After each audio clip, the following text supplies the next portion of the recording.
وسهلا بكم محبي ومتابعي ومشاهدي قناة أبسط فكرة. النهاردة هنتكلم عن حاجة بسيطة خالص بس بتقابلنا كلنا وناس كتيرة بتعاني منها وناس كتيرة بتسأل هي ليه المشكلة دي متكررة دايما معايا؟ هو أنا هخلص فلوسه كلها على إن كل فترة أعمل الموضوع ده؟ طب إيه هو الموضوع ده؟ الموضوع ده بكل بساطة موضوع السكرينة بتاعة الموبايل. السكرينة بتاعة الموبايل دايما بنلاقيها اتخلعت من الجنب، بدأت يبقى فيها ثغرات هواء، بدأ يبقى تخلع من الفريم من بره او من الحواف بتاعتها. بنلاقي ان الموبايل لما باجي احط الموبايل في جيبي بيبان الوبره بتاعت القماشه نفسها، بتدخل منها اجزاء تحت السكرينه، فبتبقى مشكله مزعجه بالنسبه لنا ان احنا كل فتره محتاجين ان احنا نغير سكرينه. طب الحل ايه او علاج المشكله دي ايه؟ او ازاي نركب سكرينه نظيفه وغاليه وكويسه واعمل لها ايه عشان تفضل مكمله معايا تقعد معايا؟ هنشوف النهارده. احنا مرينا بتجربه ظريفه هي اللي وصلتنا ان احنا نعمل الفيديو البسيط ده، وان احنا يمكن في القناه ما اتكلمناش على موبايل قبل كده، بس احنا بنشوف ان احنا الحاجه اللي فيها فايده للجميع وبنحاول نتكلم فيها اللي هي فيها ابسط فكره. اي موضوع بيتحل بابسط فكره بنحاول دايما نعرضه مع بعض، نتداوله مع بعض، نتبادل الخبرات مع بعض اللي بيها كلنا نستفيد من بعض. طيب النهارده احنا اكتشفنا ان احنا معانا الموبايل ده اللي هو S21 الترا. الموبايل ده بالتحديد فيه كيرف في الجنب اليمين وكيرف في الجنب الشمال، يعني الجنبين بتوعه واخدين كيرف معين. الكيرف ده بيبقى مشكله جامده بالنسبه لثبات السكرينه، بالنسبه للزق السكرينه بيبقى انها تتخلع بسهوله. لو ما لقيتش السكرينه بتاعت الجهاز بالتحديد بيبقى صعب جدا انك تلاقي سكرينه فيها اللفه دي، فيها الكيرف اللي من هنا ده والكيرف الناحيه الثانيه. فلما بتروح عند حد مش بروفيشنال او مش متخصص في الموبايل بيقول لك انا عندي سكرينه تركب عليه، السكرينه دي بتاعته يا فندم، السكرينه دي بتاعته يا استاذ، وده اللي حصل معانا. فبيركب سكرينه بديله للسكرينه الرئيسيه بتاعته، بتكون فيها حاجتين او فيها عيبين. اول حاجه يا اما السكرينه مش كامله، يعني السكرينه جاي اخرها هنا بالظبط، والحته دي مش راكبه فيها حاجه، فبالتالي ما بتبقاش مكفره الشاشه كلها، بيبقى فيها يعني فيها فراغات او فيها حته مش متغطيه في الجنب اليمين والجنب الشمال، ودي بيكون سهل جدا انها تتخلع، ان مجرد ما بيحصل اي احتكاك هو الاحتكاك جاي في الحافه بتاعه السكرينه فبتطلع بسهوله. طيب العيب الثاني ان حد بيجيب سكرينه نفس المقاس بتاع الشاشه وبيحاول بالهيتر او واتيفر بطريقه معينه ان هو يحاول يعمل الكيرف ده بشكل مصطنع، ان هو بيحاول يعمل منحنى بسيط في السكرينه من اليمين ومن الشمال، ودي تقريبا من افشل الطرق اللي بتعمل بيها السكرينه. هي السكرينه ما بتثبتش كويس فبالتالي بتخلع بسهوله من على الشاشه، بتخزن تحت السكرينه التراب، بيخزن الوبره بتاعت الملابس، بتخزن هواء.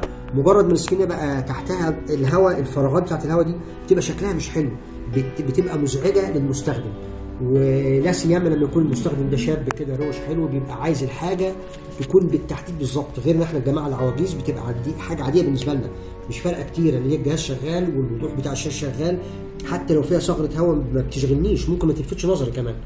لا، طب احنا النهارده اكتشفنا حاجه، ان احنا ينفع ان احنا نركب سكرينه كويسه تكون بتاعت الجهاز نفسه. احنا جبنا السكرينه بتاعت الجهاز نفسه، السكرينه اللي هي الاوريجينال بتاعت الجهاز، فبالتالي غاليه حبتين، فاحنا عايزين نحافظ على السكرينه. اكتشفنا ان في كفر بيجي ينفع نطلبه اونلاين. احنا جبنا كفر اونلاين هنشوفه مع بعض وهنشوف ايه الفكره في ده. يعني ده كده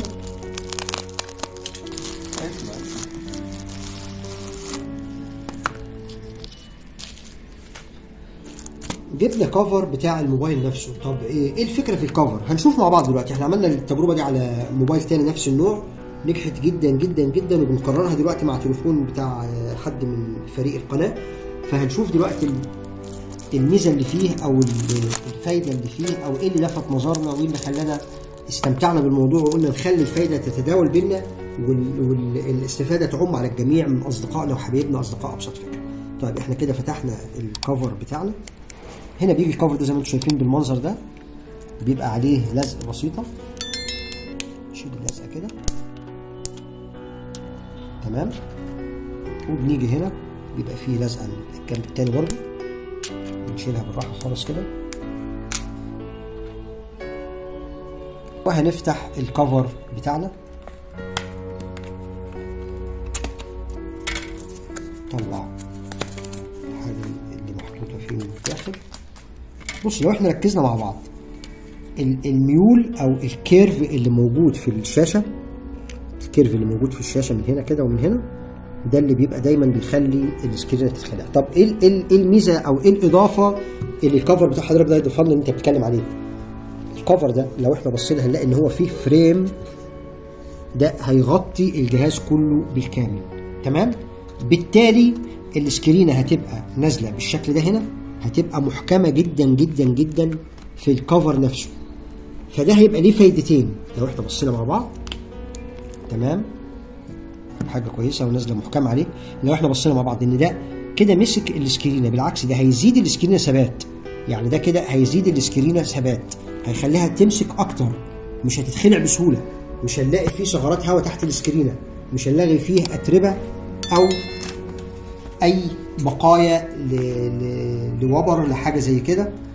فهنلاقي ان المنظر بالشكل ده، ان الكفر ده بدأ يحافظ على الفريم بتاع الجهاز نفسه، بدأ يثبت السكرينة. يبقى احنا كده نتلاشى مشكلة خلع السكرينة. طيب والظهر بتاعه بيركب بنفس الطريقة، بتاعة التعشيق بتاعة الكفر بتاعه.